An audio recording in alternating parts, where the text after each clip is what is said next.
You're listening to the Outpost Podcast with Dr. Ray Mitch.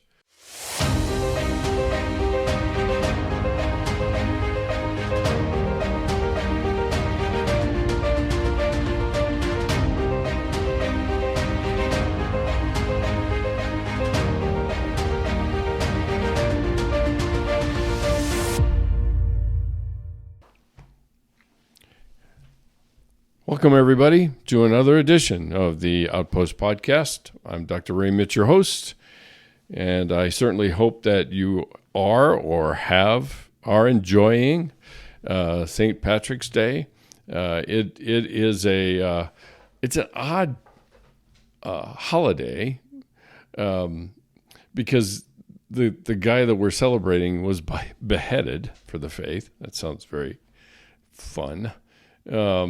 And so we celebrate it with Guinness. I don't get it. I don't understand. Well, I do get it, but that's really not the point. So anyway, thanks so much for joining me. You're listening into the Outpost Podcast. It's a place to bump into Jesus in a way that is portrayed in Scripture, and you get to meet him as he is, not as you've been told him to be, or he's stereotyped or caricatured for you, or even in our culture for that matter.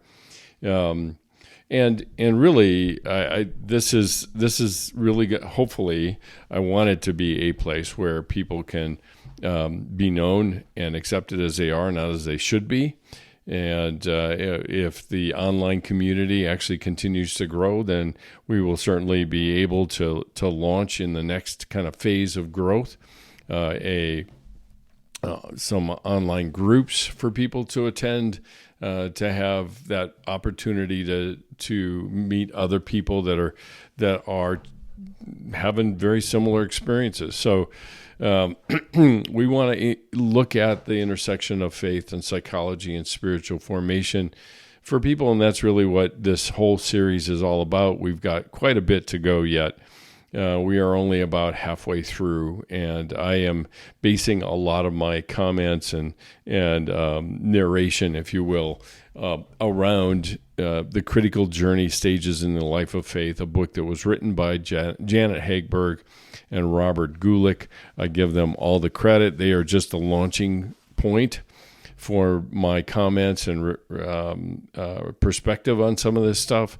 Some of this I share just from my own spiritual journey and what it's been like. And there's a lot that we've already covered for the first three stages. And like I've said before, and I'll say it again, the stages doesn't quite cut it because it tends to tempt us into thinking in terms of stage 1, stage 2, stage 3, check, now I'm good to go. And that's not it. And it's really more of a phase that overlaps with one another, where we will have these, what they call stages, collapse down on each other, and we'll be at two phases at the same time. I think that's probably a more reasonable perspective on it. But we had just finished talking about stage 3, and that's often referred to as kind of the productive life. Now, the thing I will highlight for you in talking about this is that we're heading into a pivotal point where we move from a life being built to a journey being engaged in. Just to give you some perspective, we're not there yet, and what we're going to cover today is something that is often referred to as the wall, and it's not a stage. It's not a phase even. It really is an experience that people often will hit somehow, and how they navigate this is pretty key, partly because of what their spiritual journey looks like thereafter. And so two key principles that I started out with at the beginning, and I'll just mention it again each time, is you can't move anywhere if you don't know where you are. And that's really why I'm taking all this painstaking time to talk about this. So you can't move anywhere if you don't know where you are. And then secondly, you can't lead someone to a place you've never been. And that's a key element even in leadership, is how do I lead somebody to something maybe I've only read about or I've only been told about. And most of us would hire a guide based on them having had the experience of being to this place that they're trying to lead us to. And we want to be those kind of people. We want to be available to people to help them and walk this journey with them. But we've got to have some idea about where we're heading. And so we just left stage 3, that's referred to as the productive life. And it has a lot of productivity in it. I raised the question, is our productivity built, is our worth built on our productivity for the church and contributing? It has a lot of very legitimate places for us to visit, if you will, in terms of our involvement in church settings and in ministry, feeling like we're actually contributing. And that's a very big part of our spiritual journey, is to be able to. We've been taking in the converted life and in the discipled life, we've been taking in. Stage 3 or phase 3 tends to have us look out so that we can help other people and contribute to the overall purpose and goal of the church or the ministry. And now something dramatic quite happens, and often somebody will experience a crisis through a life transition, an external trauma that they may experience, or an internal struggle. And oftentimes you will hear people refer to it as a dark night of the soul. That's a perspective. Now, most people that you bump into on the street might use that phrase, but they've never read the book, which is kind of strange. And it was written by a ancient saint by the name of St. John of the Cross. And Dark Night of the Soul describes a pivot point, a turning point in the old saint's life, that he began to realize that all that he thought was how this thing works, and all the rules that he had established to make life work this way and in the spiritual life suddenly seemed to start to be unraveling before his very eyes. And sometimes it's a life transition, a crisis of some sort. And that can be anything. It can be a change in status, like losing a spouse, or a loss. It could be the external trauma of something dramatic happening. I can tell you from my own life, the external trauma in my case was falling off of a roof and breaking my leg and having a head injury and a continuing head pain and all of the things that really went into it. And I thought I could just get back on the horse and keep right on riding. And what it ended up doing is really kind of throwing me into a crisis of, I thought I had it figured out. I thought I had the playbook of dealing with and relating to God and being productive and mattering, if you will. Okay. And so in a lot of cases, and what Hagberg and Gulick talk about here is hitting the wall. And the wall, like I said, is an experience. It is not a phase. It is something a lot of people feel and experience in their spiritual journey. It is a defining one, very much of a defining one in terms of what's coming next, if you will. So during this period of time, people oftentimes will feel very abandoned. They will feel unloved. They will feel unworthy.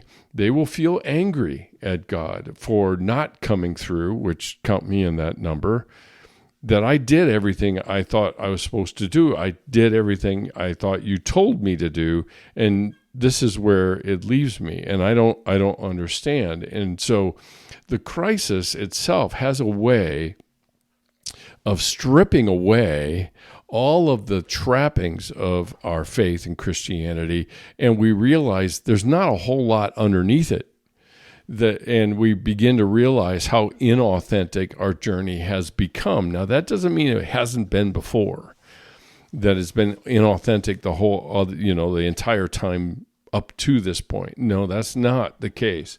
That oftentimes is our temptation to think in all or nothing terms, or to think of I'm back to square one terms, which is not the case either. So what really ends up happening here is our wills come face to face with God, and God essentially is saying, I don't want what you can contribute to me. I just want you. And quite honestly, I don't think we believe that. We say, I am not enough. I'm not enough. And this is a real key point in some of my teachings with shame. This is where our language of scarcity, not being enough, versus abundance, which is what God is offering us, and that embeds itself in our thinking. And so we think, well, there must be something else I need to do, or just me alone can't be enough. I have to add something to it. I have to do something else.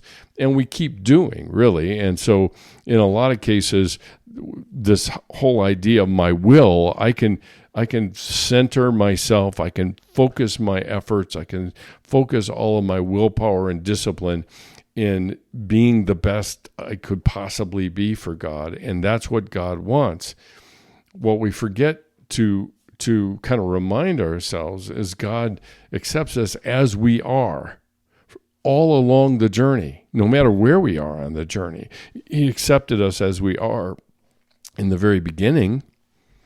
So somehow we get this notion that the more we grow, the more we contribute, the more we do stuff, that this is an added value to us for God.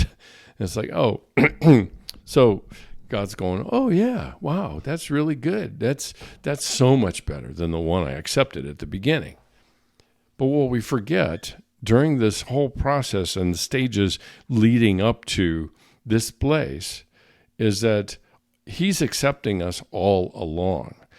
All the flaws, all the mistakes, all the stumbles, all the potholes, all of that, plus all of the victories and all of the accomplishments and all of the high points in our faith, and everything he is accepting, all of it. And so it's during this time that we come face to face with God. And we recognize that I've got to rethink what this relationship with God looks like rather than this doing for God looks like. And we're invited to relinquish and let go of our egos, for one, and our wounds, for another.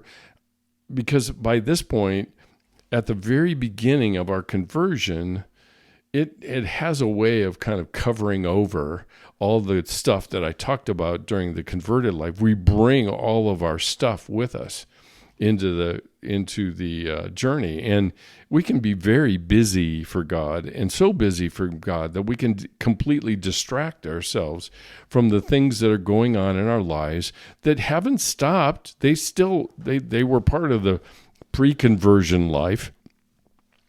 They haven't stopped. They've continued on. They've just been covered over, and they have been distracted. We've been distracted by the busyness, if you will, of growing spiritually, which it is something to engage ourselves in very authentically and powerfully and very significantly. All of that.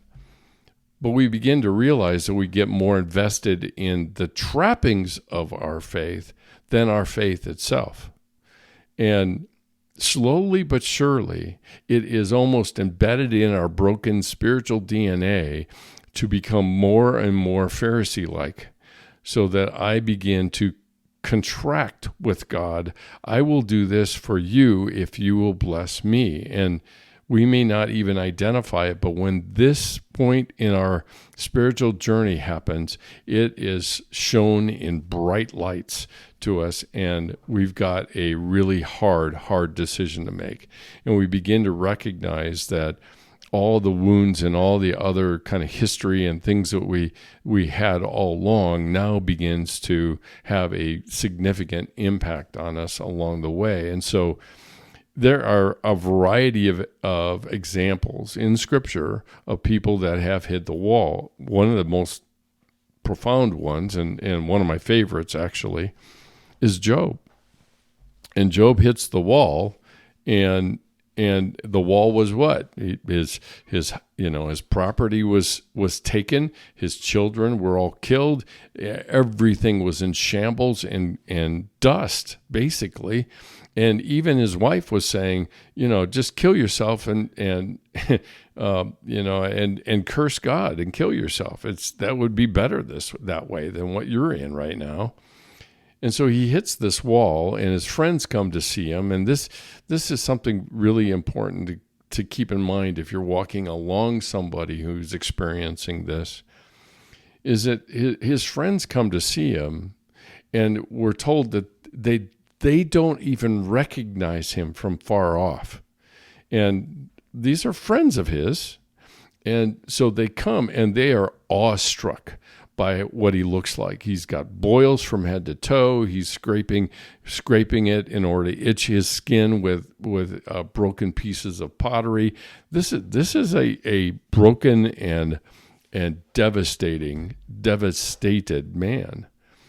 And we're told that his friends sat Shiva with him, which is a tradition within the Jewish faith of sitting silently with a person who is grieving, who is in the midst of all of this agony and misery. And sitting Shiva is silence. It's silence. And his friends did their best work in the first 7 days because they said nothing. They said absolutely nothing. They were stunned, first of all, but they said nothing at all. Then, when they finally got sick of the silence, they opened their mouths, and it all went to hell in a handbasket. They were not helpful. And all of the things that they suggested to Job are the worst things to say to somebody who's in the middle of a wall type of experience. It's the worst things to say. Like, what did you do wrong, Job? That's one. Or, you're just so arrogant. After all, you think that we can't speak to you. That's two. And there are a number of different kind of angles that they took, all pointing out their perspective of God to Job. So they take their best understanding of God, and then they impose it on Job's circumstances and say, there, I'm helpful, right? And Job goes, no, you're not helpful. And you guys are blowing hot air. And Job is saying, look, even though he kills me, and this is the nature of his faith in God, even though he kills me, I will still believe in him. And I know, and this is from Job, he says, I know my Redeemer liveth, and one day I will see him face to face. So he still is looking forward in the midst of all of this agony that he's in. But his friends were not being helpful. And so there's Job. That's one example of a wall kind of experience. Another one, a really good one, this one I enjoy too, is Elijah. And Elijah, has predicted this drought and a famine, and it's gone on for 3 years, and then he finally gets fed up, and he challenges the priests of Baal to a showdown on Mount Carmel, and he has the showdown and kills them all, and God shows up, and big things happen, wonderful things happen, and the queen, Jezebel, which is just, a name that means evil. I can't imagine anybody naming somebody Jezebel because of that very thing. But she is unimpressed by all of this, and she puts a warrant out for his head to get him killed. And he literally runs to a cave on Mount Horeb, and it's the imagery is so great because here's a guy who said, "I did all that you told me to do. God, look what showed up, and now I'm still on the run, and I'm marked for death. What good is this, right?" And that's when the famous occurrences happen of hearing God's voice, not hearing it in the whirlwind, not hearing it in a thunderstorm or an earthquake, but hearing a small, still voice. And that's another wall experience. Oftentimes we feel like we are so isolated and we're waiting for God to show up in big, huge ways, and he shows up in very small, gentle, and even quiet ways instead. And we're saying, no, that's not good enough, God. I need something big here. I need some way of doing this so that people can know that you and I are on good terms again. There are innumerable places where David talks about this as well. It's saying, "Why are you so forsaken, my soul?" That tells you a little bit about where he is. And the last one I'll mention out of the New Testament is Peter.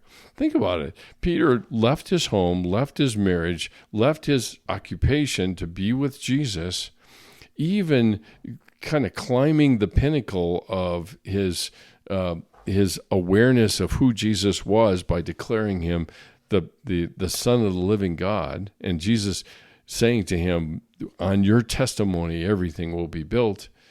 And then he's standing in the courtyard near a fire, and he denies Jesus 3 different times. And those 3 days between Jesus' crucifixion and Jesus' resurrection must have been excruciating to Peter, because he had left everything. He had bet everything on this preacher from Nazareth, and he knew in his heart of hearts who he was. But here we were. It was the silence of the 3 days, which we're coming up on in a couple of weeks. So in the Divine Comedy, Dante says, "Midway along the journey of my life, I woke to find myself in a dark wood, for I had wandered off from the straight path." Another example in poetry of this wall type of experience. So what happens is we move from being productive to being fruitful. Instead of doing something for God, we are the fruit of God. And so not every journeyer, when they reach the wall, and this is key, not every journeyer, when they hit the wall or are kind of thrust into it, do they negotiate the challenges. As a matter of fact, it is the kind of thing that would they just turn tail and run back into the productive life, because then they at least have got evidence that they're doing something for God. They know that they're doing something for God, right? And so many find the invitation for soul work, which is part of what the wall is an invitation of, is just too difficult to undertake. And so they turn themselves back and pretty much camp out at that part of the journey that we talked about last time in stage 3. And so the one of the authors has said, the wall is the work of the heart, but not for the weak of heart. And that's why we find so many clever ways to avoid it. And we do. We run, we taste it. We taste the difficulty of it and all the uncertainty of it. And we say, thanks, but no thanks. I'm tapping out here. I'll go back to where I can at least know where I am and how I'm supposed to do things. And I can follow that. So the thing that's so key about the wall is it is a place where the two that I have been talking about in this podcast come together, where psychology and faith and spirituality can be. And it is right at that intersection where they converge that we're talking about, and I have been talking about on this podcast in so many ways, is that's where they show up. That's where they converge. That's that intersection that I talk about so often. So the wall is a key important part. It is a pivotal point. We've kind of got a decision on our hands as to which direction we're actually going to go. And up until this point, one can be religious, spiritual, or fruitful and not be healed of the wounds that we bring with us into our spiritual journey. Now you can say, well, maybe I don't have any wounds. And that may be true. I hope that's true. But, the thing is that this experience has a way of revealing that maybe we've gotten the psychological healing, but not the spiritual development. Or we've gotten the spiritual development and not the psychological healing.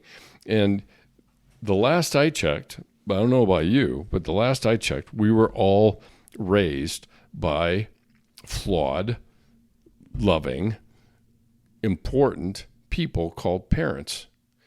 And that inevitably leaves scars. And those scars can have an impact on our relationships, not only with ourselves, but with other people and with God. So that's what this does, is it strips away all of these things that we thought we were supposed to do, and then we're left with, it feels like nothing other than it's just me and God. And it's like, you're okay, God, but I'm not so sure about me. And I think I need to do some more work here before I have this meeting. And see, it's during this point in time where people often will taste something that the ancients called contemplation or contemplative prayer. It's sitting in God's presence and not doing anything and just being present with God in that moment. And that is so hard for us to do. Our brains run at Mach speed, and trying to bring those RPMs down enough to allow ourselves to simply be silent in our spirit, in our soul, in our hearts, to be able to hear God in that soft, quiet voice, which I think oftentimes is more frequent than not. There are, some glaring, obvious things that are there that show God, but there are lots of other times that they are just very, very subtle. And if we're not looking for it, we won't see it. And so it is not uncommon for people on the journey to recycle stage 2 and 3. Remember, 2 is the discipled life and 3 is the productive life, and even the wall. And I can identify certainly in a number of places where I have revisited the wall. I've had to kind of recalibrate, and I've gone back to that place. We hate it, and I hated it for sure, because the uncertainty and the thing that we miss is it's calling us to trust instead of calling us to do more, and trusting enough that we have to establish ourselves as being loved as we are. You've heard me say this so many times before. I'll just say it again, is we have to establish and come to trust that we are loved as we are, not as we should be, because we'll never be what we should be. The should be is images and appearances and projections of things that are seeking someone else's approval or somebody else's approval, rather than just being me in God's presence. Just that's it. And we're saying, yeah, but there's got to be something else. I mean, there's got to be something else. And it's like, I wonder if, and I know God doesn't have a face, but it's just like, really? I thought you were enough. I loved you as you are. Maybe you might have to learn to trust that. And that's more often than not, that's what we're always being called to, is we're being called to trust, and we miss that all the time. So the thing that's interesting about this is that the one author that I read said the people who have passed through this dark night of reorientation, or the dark night of the soul, are the most free people, because they're firmly planted and believe and trust that they are loved as they are. And the thing is about us as humans is we are always in need of calibration. We always need to kind of reorient, recalibrate back to that, because we fall out so easily. We are immersed and marinated in so much shame that it's easy to lose our way. And as Dante said, from the straight path, and I found myself off the path. And so the one thing I want to mention in terms of importance of how we handle and how we get here, and ultimately, how do we resist the wall and instead of actually navigate it and engage it? And probably one of the first things that can be identified as resisting the wall in that experience is just a strong ego, being very driven by controlling outcomes. And we sincerely believe that we are in charge, and by being or doing good, we can use our talents to control our own lives, all for the glory of God. Okay, always put that on there. All for the glory of God, but we're still controlling, and we're controlling people, we're controlling outcomes. And as I have been known to say many times over, trust and control cannot coexist. If I am going to try to control everything, then I am loudly shouting how much I don't trust what God's up to in other people's lives even. And so strong ego is the first one that is a resistance to engaging in this, is I want to do it myself. I want to do it my way. And God, you just need to rubber stamp it and we'll be good. Okay. Second resistance that we have is being what you call self-deprecators. And so by the way this works is by putting ourselves down and not accepting God's free, deep, and enduring love, we continually try to measure up to unrealistic expectations. As a matter of fact, they're not unrealistic even. They're perfectionistic expectations. And why does that get in the way? Because you think, well, that puts me deeper into the wall, right? No, because we are still very much self-deprecators, are every bit as driven by control as the strong ego people are, except that the control is turned on themselves and turned on they are always trying to measure up. So the strong ego people are controlling things to measure up. These folks are putting themselves down, thinking that by putting themselves down, it will feel bad enough that they'll want to avoid that, and that way then they can achieve what God actually expects of them. And it's a fundamental rejection of God's free love and enduring love for them. It's a fundamental rejection of that, because they keep saying, I'm never good enough. And there's that good enough again, right? That whenever you hear that good enough or that word enough, we're talking about a scarce resource rather than an abundant, overwhelming, lavish resource of God's love. So there's that. Self-deprecators are another one. Third one are the people that are shame-ridden. It represents very painful and unwelcome memories.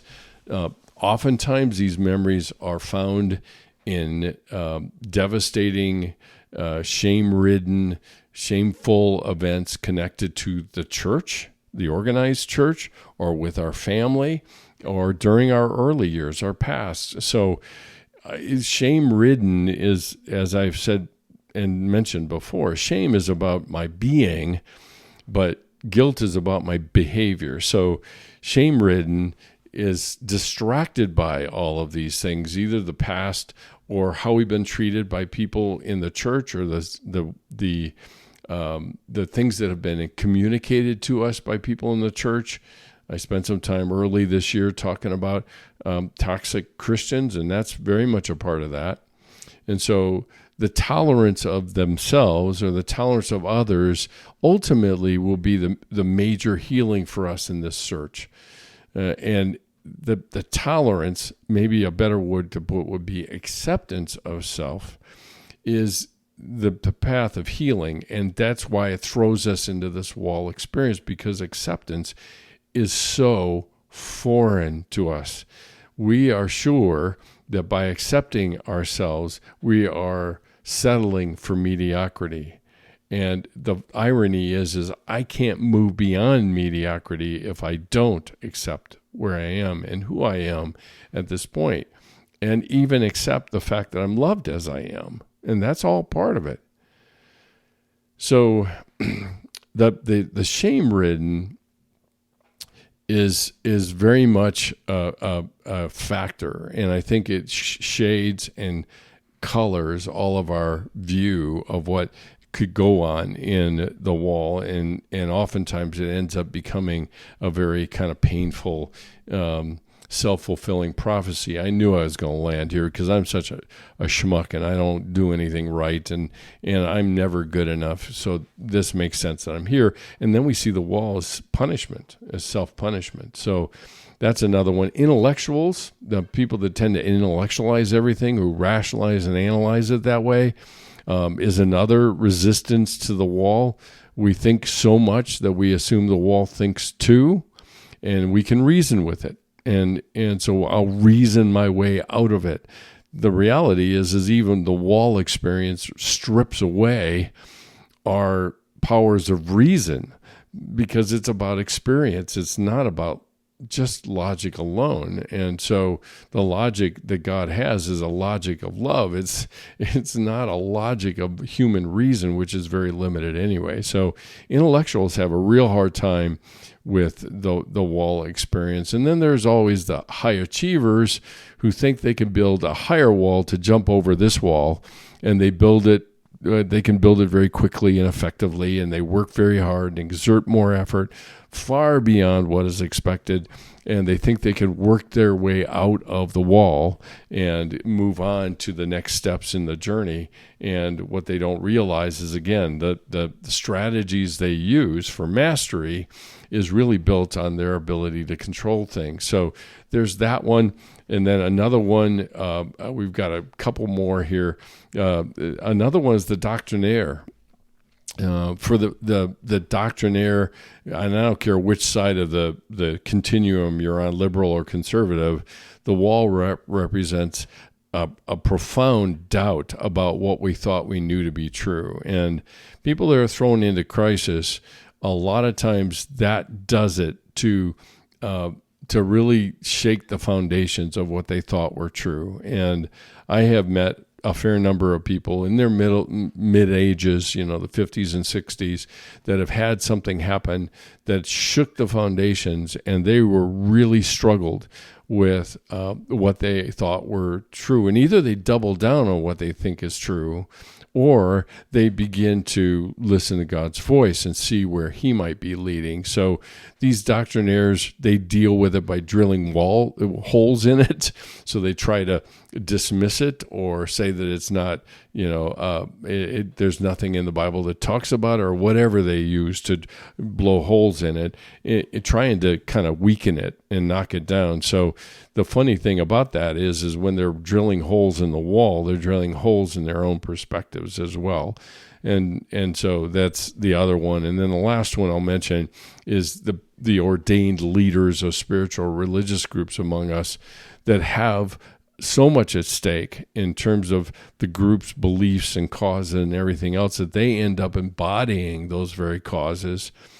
And when the wall hits, it destroys all of those things in terms of their role, their importance, why they are.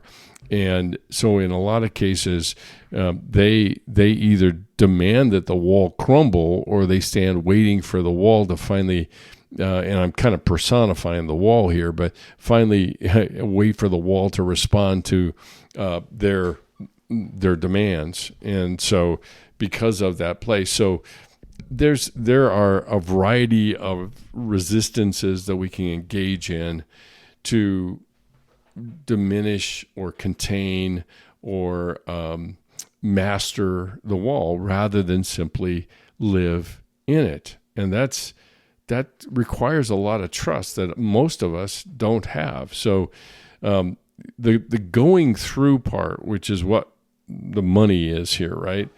The going through is an example of spiritual and psychological healing and transformation that occurs through the realization that fixing others, over helping them, codependency, excessive enabling of people is not selfless service. Actually, it's service for me to feel like I'm contributing or I'm doing something for God.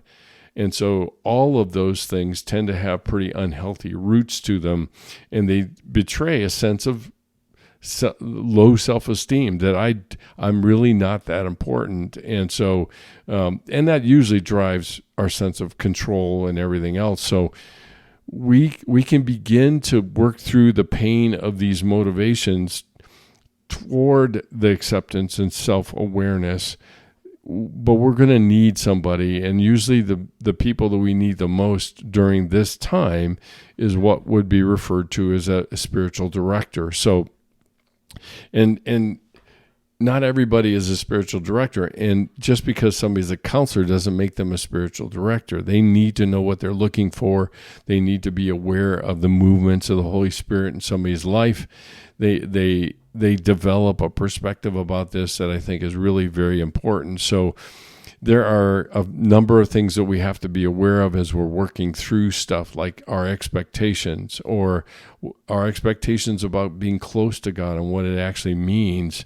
And the one thing that I think oftentimes comes out of this, which it certainly did for me, is silence and solitude and reflection as the stabilizing force of not hurrying to get out of the wall, but allowing the wall to do what it was meant to do, and that is to refine and clarify and build up the sense of trust that we have in God, built on our relationship with Him, not built on what we can do for Him. Okay, so that's a lot. I know that's a lot. I've hurried a little bit through it because I wanted to make sure that I put it all together. If I split it up, then it's kind of hard to follow. So my apologies for overstaying my welcome here. A couple things just to remind you of at the end here is that sgi-net.org is our home. If you've got questions about any of this, feel free to DM me or use the comment box at the bottom of the page on the first page at sgi-net. So do that, subscribe there, join the community, become part of the community. We're not going to send anything out to you unsolicited. We will be sending out a newsletter once a month or so, just to keep you up to date with what's going on in the community. So you can do that, and that's what I mean by subscription. The other thing to keep in mind, and I don't know how many people have availed themselves of this, but the digital devotionals, they're available every week. They help you. They're called Setting New Boundaries, and they help you to kind of evaluate some of these relationships that you're in and keeping them healthy and the things to pay attention to within it.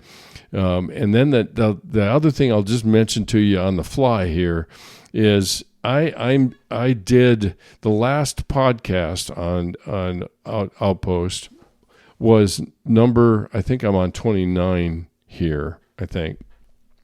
So it was 28, and it was all audio, and I've decided to branch off and spend more time there, and so we're birthing a new podcast as part of SGI Media. It's called Unscripted, Collected Wisdom of Life, Living, and Sorrow. And it's as the name implies, it's unscripted. And so it is all audio. You can subscribe. It will show up in the next few days here, I think, on Apple Podcasts and other places.